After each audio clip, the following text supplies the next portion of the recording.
What's up guys, welcome to AnimeKouhai. If you'd like to help me out, please hit the like button and subscribe to my channel. Yuki, the owner and leader of the moderate clown troupe, was present at the moment, followed by Kigali, Laplace, Tyr, and Footman. Misha, one of Cerberus' three heads, was also present. As Vega was on a mission with his magic beast core, he was unable to attend the meeting. Laplace and Misha were wrapping up their reports in the meanwhile.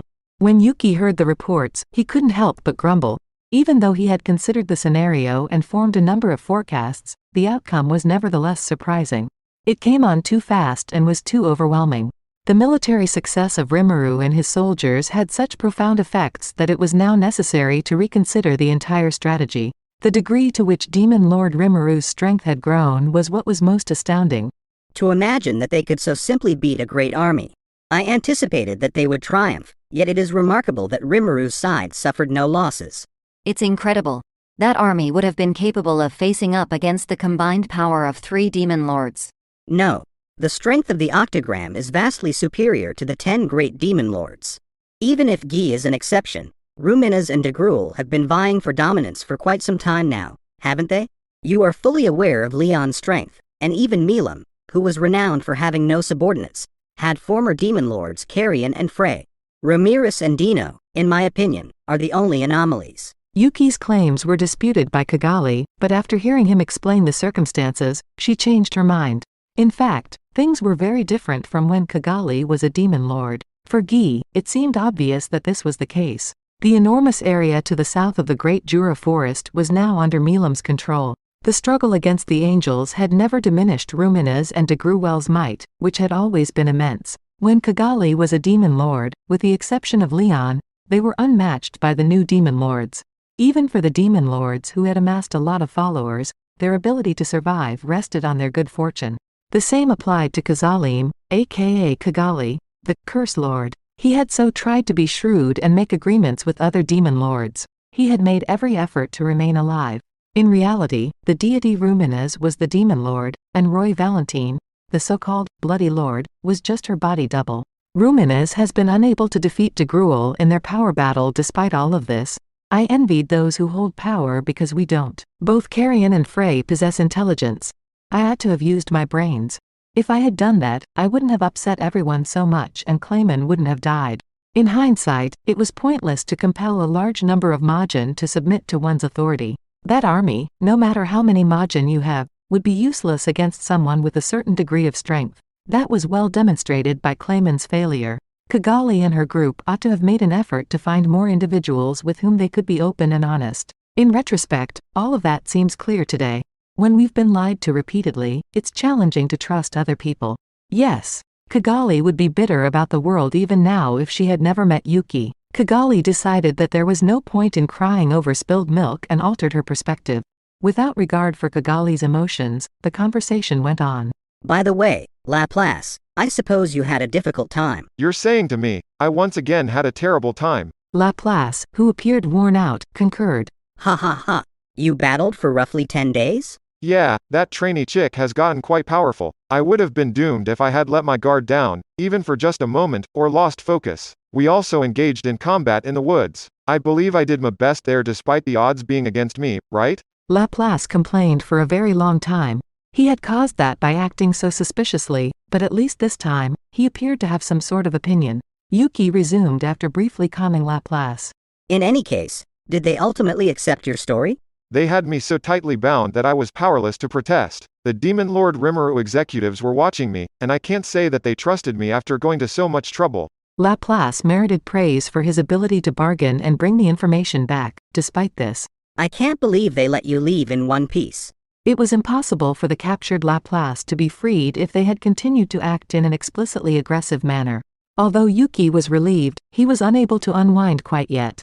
I experienced what Laplace Dono did. This period was really draining. My responsibility was to escalate the conflict and upset Calgurio's army commander. Despite the fact that I was completely aware of this, I honestly volunteered to leave the battle in the middle. I even considered leaving once it was denied, even if it meant killing that man. Misha went on in a sour tone. However, it was already too late when she told them about this. Only because Yuki and Rimuru had a friendly working connection was Misha able to flee. Without that, Diablo would have already killed her. Well, we were fortunate. I'm delighted Rimuru-san keeps his promises. That Rimuru slime is crazy, by the way. According to my memory, the Armored Corps should have had some formidable combatants that could compete with the Demon Lords. It did. Yes, you're right, it did. But before Demon Lord Rimuru appeared, his lieutenants took care of them. Even the infamous demon peer had joined Rimuru's squad, Misha said in shock. Misha's own justification was not very plausible. How could a demon of such a great level, who is unconstrained by anything, serve just one demon lord? What startled me was the fact that 2 single digits were slain right in front of my eyes like test subjects. To be completely honest, going up against such a beast was foolish. She ended her speech, but nobody believed what she had said. To lighten the atmosphere, which was about to get too serious, Yuki changed the subject. The identities of Bernie and Jiwoo were also unexpected. I found it frustrating to realize that up until this point, I had been dancing in Damrada's hand. Those were Yuki's genuine emotions. Yuki and his companions were taken aback when they learned that Damrada was a traitor. For many years, Yuki had confided on Damrada as a friend and ally.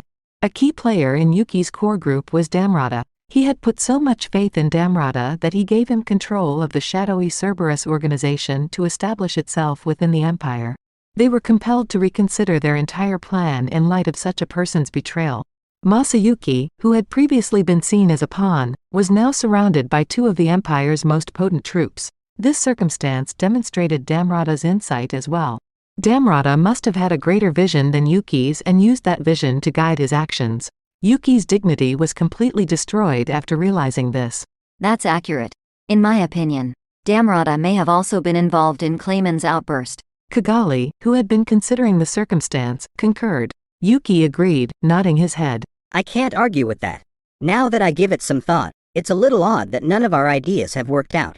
Damrada, though, wouldn't have profited from that, in my opinion. Damrada's collaboration has allowed us to become more powerful. He shouldn't have given it to us in the first place if he intended to take it away. That's what I want to know. Damrada appeared enthralled by Yuki-sama.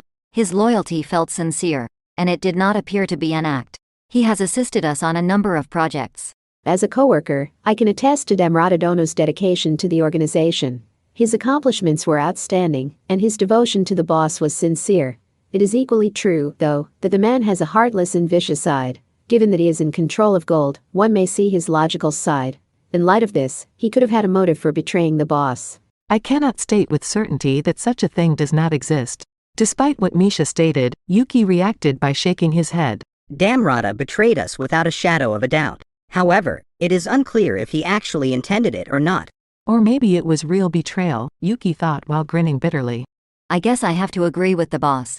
Damrada's actions would be absurd if it were all an act. Yuki and Kigali appeared to have made the same conclusion. She said so, and then she began to say what she thought. All right, let me clarify. We became aware of Damrada's treason after Master Gadra informed us. Emperor Rudra's castle was the scene of Gadra's murder, and the man who hides in the Empire's shadows, Lieutenant Kondu, was in front of him. The Imperial Palace, I see. Damrada therefore had the authority to enter. Yuki gave more details while nodding in agreement with Misha's remarks.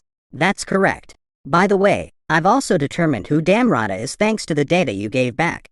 Other than the Emperor, very few people are likely able to order a single digit. Yuki said, and everyone nodded in accord.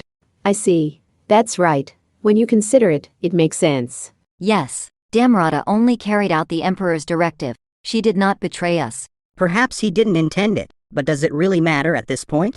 They might or might not have been Yuki's group's adversaries from the start. But in this instance, the conclusion that Damrada was a traitor was all that counted. Additionally, Laplace's side was dissatisfied with the betrayal. The boss must be correct, I know it. Nevertheless, shouldn't Damrada be held accountable if it's possible that he tricked Clayman? Right. Let's kill him over there, will we? Trust is paramount. Traitors are not tolerated here. Laplace casually recommended a cleanse. Both Tyr and Footman concurred. Yuki, nevertheless, stopped them.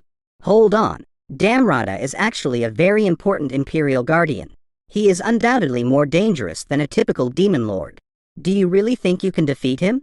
Oh, okay, I detest to say it, but even in my prime, I doubt I could have defeated Master Gadra. We should consider Damrada's skill to be quite strong if he could kill Master Gadra in a single strike, even if it came as a surprise attack. That's right, but... Aside from that, I believe Damrada's behaviors are conveying a secret message. Yuki finally sat up following some thought. Then he started to talk, with a hypothetical narrative in his head. Damrada is a man of caution. He is quite familiar with us and is well versed in Demon Lord Rimuru. Such a man would also be familiar with the resurrection bracelet. What are you saying? Damrada may have been aware that Gadra may resurrect, in my opinion. But no way. Misha also considered the option that he simply let Gadra leave rather than killing him. You do realize that the information-consuming monster was the last opponent Gadra faced? Gadra would have been captured by Lieutenant Kondu if he had been left alive. If that had occurred, all of Gadra's knowledge would have been extracted through any means possible. All of our intentions would have been known if that had occurred, right? Perhaps, yeah. But there's something I'm not sure about. Rimuru-san's information was stopped from leaking thanks to Gadra's silence. The Empire thus took a significant hit as a result. Damrada did not cause the Empire's devastation out of a sense of obligation to us. Incapable of explaining that point, Yuki left. On this subject, Kigali commented once more. Damrada is more faithful to Emperor Rudra than Yuki-sama, in my opinion. There is no question in my mind. He views us as his pals at the same time. No. What if he believed we may be useful to him or that we could have a role to play? Go ahead. Furthermore, it's conceivable that Emperor Rudra's wishes were fulfilled by the Imperial Army's defeat. That's ridiculous. Isn't that unthinkable? It was promptly refuted by Misha and Laplace, but Yuki amusedly questioned their claims. That's it for this video, guys. Thank you for always watching my videos and supporting my channel. Shout out to the new members of AnimeKouhai supporters: Tank Bailey, Gareth Hashimoto, Zach Rosen, Byron, Steven Madison, Micah Stern, Kim Man, Homelake Drop, Fuzly Tobadar, Jared Bressler. Thank you so much for helping out. I'll see you guys in the next video.